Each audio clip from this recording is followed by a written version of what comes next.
Alejandro Volta. En una época en la cual muchos ocupaban de electricidad animal, Volta quiso profundizar el problema y encontrar el origen electricidad. Se percató de que las partes de una rana muerta se contraen solo si son tocadas al mismo tiempo por dos trozos de metal. Siguiendo el experimento, colocó dos monedas, una de oro y otra de plata en su lengua, tocándolas simultáneamente con un alambre. Su lengua no se contrajo, pero sintió un sabor amargo. Luego colocó un pedacito del metal en su boca y otro pegado a su ojo. Los tocó con un alambre y de repente le apareció una visión luminosa. Había podido saborear y ver la electricidad. Inventó el electróforo, aparato que todavía hoy, sin modificaciones, sirve para producir pequeñas cargas electroestáticas, mediante la inducción.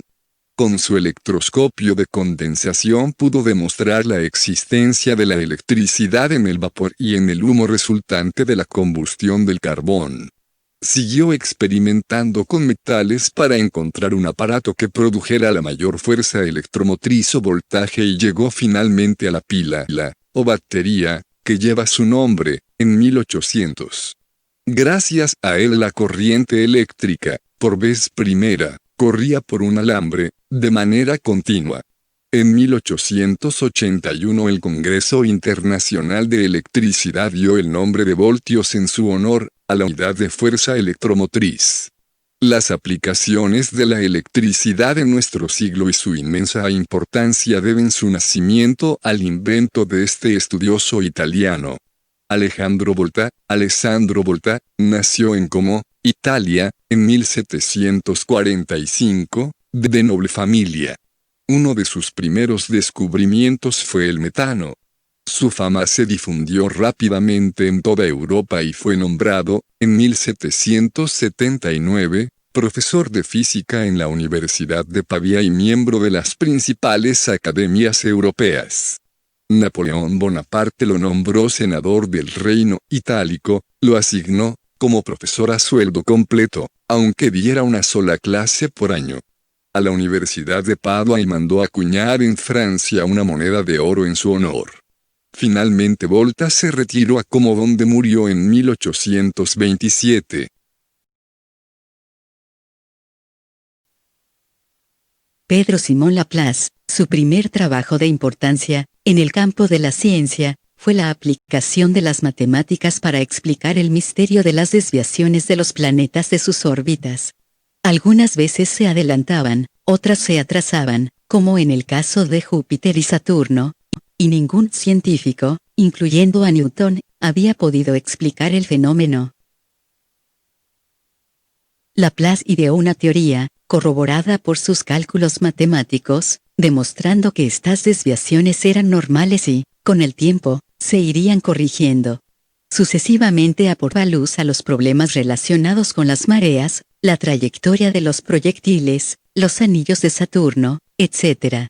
Junto con Lavoisier, llegó a sentar las bases de la moderna termodinámica, al investigar el calor específico y la combustión. Estudió y amplió la teoría nebular del filósofo alemán Kant sobre el nacimiento y desarrollo formativo del universo. De acuerdo con tal hipótesis, el universo se originó de una gran masa rotativa de gases, la cual, al enfriarse, dejó libres varios fragmentos. Con el tiempo estos fragmentos se solidificaron y enfriaron dando vida a los planetas. Hoy esta teoría ha sido descartada, pero queda válida para explicar la formación de algunas nebulosas espirales distintas de la nuestra. Todos sus descubrimientos fueron publicados en 5 volúmenes, desde 1799 a 1825, con el título de Mecánica Celeste. Como representante típico de la enciclopedia fue el máximo exponente de las ciencias exactas y una vez dominando los hechos científicos se aventuró en el campo filosófico, aunque no de manera sistemática. De aquí brotaron sus ideas gnoseológicas y cosmológicas, que despertaron cierto interés, en particular su enunciación del determinismo. Esta idea de la concatenación necesaria de todos los fenómenos del universo era muy antigua, pero Laplace, para justificarla, crea una inteligencia sobrehumana, el llamado demonio de Laplace. Una inteligencia que conociera tanto todas las fuerzas que mueven a la naturaleza como la correspondiente situación de sus componentes, con relación a un dato solicitado. Y que fuera además tan vasta como para poder tratar la entera serie de tales datos por medio del análisis matemático. Abarcaría en una sola fórmula los movimientos de los mayores cuerpos del cosmos así como del mínimo átomo. Nada sería incierto a sus ojos, y tan presente le resultaría el pasado como el futuro. Con la perfección que ha sabido darle a la astronomía, el ingenio humano ofrece un limitado ejemplo de tal inteligencia. Determinismo e imagen mecanista del mundo que entró en crisis, como veremos, a mitad del siglo XIX, frente al descubrimiento de la existencia de leyes estadísticas, antes que indiscutibles y causales, en muchos campos del universo.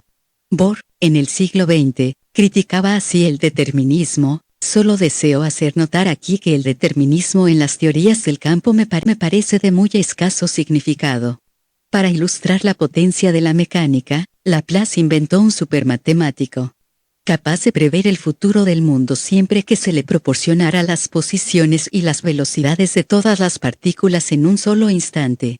Puedo sentir simpatía por quien se haya empeñado en una tarea tan ardua.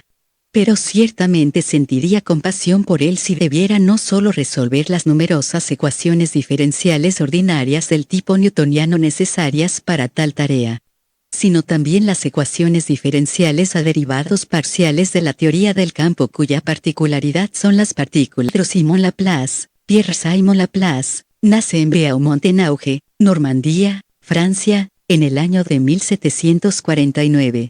Se traslada a París en 1770, conoce a D'Alembert que lo recomienda para el puesto de docente de matemática en la escuela militar. En 1780, en unión con Lavoisier, inventó el calorímetro. En 1790 junto con otros científicos, forma parte de la Comisión de Pesos y Medidas que determina la longitud del metro. En 1806 fue nombrado conde por Napoleón. En 1816, Luis XVIII le confiere el título de marqués y lo nombra miembro de la Academia de Francia. Muere el 5 de marzo de 1827 en Arcueil, cerca de París. José Luis Gay-Lussac. José Gay-Lussac y su amigo Juan Biot, en 1804, decidieron subir a la canastilla de un globo, con sus instrumentos, para estudiar la atmósfera a una altitud de 4 kilómetros de la superficie terrestre. Los gases lo fascinaban y sus preferencias oscilaron siempre entre la química y la física. Sus ascensiones en globo, llegó hasta los 7 kilómetros, le dieron la oportunidad de percatarse que el magnetismo terrestre no varía con la altura. En unión al químico alemán Alejandro de Humboldt, descubrió que el agua se compone de 2 volúmenes de hidrógeno y 1 de oxígeno. De aquí parte la ley que lleva su nombre. Los volúmenes de los gases que actúan recíprocamente para dar un producto gaseoso están en la relación de pequeños números enteros unos con los otros, a condición de que los volúmenes se midan en condiciones idénticas. Muchos científicos de la época no podían percatarse del por qué un litro de un gas, mezclándose con un litro de un gas distinto, diera 2 litros y no uno de la nueva sustancia mezclada. El científico italiano Avogadro dio la explicación más tarde, llegando a la conclusión que determinados gases existen en estado molecular y no atómico. Otro de sus descubrimientos básicos fue el de la contracción de un gas si es enfriado a una temperatura 0 grados, presión constante. Teóricamente debería desaparecer, bajando la temperatura a 273 grados bajo cero, pero antes de que esto suceda, el gas se licúa y luego se solidifica. Finalmente en el mismo campo, descubrió la otra ley, que también lleva su nombre, sobre la temperatura y la presión. Con un volumen constante, la presión de un gas varía directamente con la temperatura absoluta. Más será el calor y mayor la presión de las moléculas del gas en las paredes del recipiente.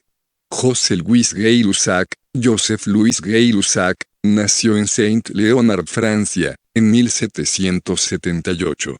Estudió en la Escuela Politécnica, donde, más tarde, fue profesor de química, enseñando, al mismo tiempo, física en la Sorbona de París. Desde 1832 también profesor de química en el Jardín de las Plantas. La mayor parte de sus trabajos fueron publicados en los Anales de Química. Murió en París en 1850.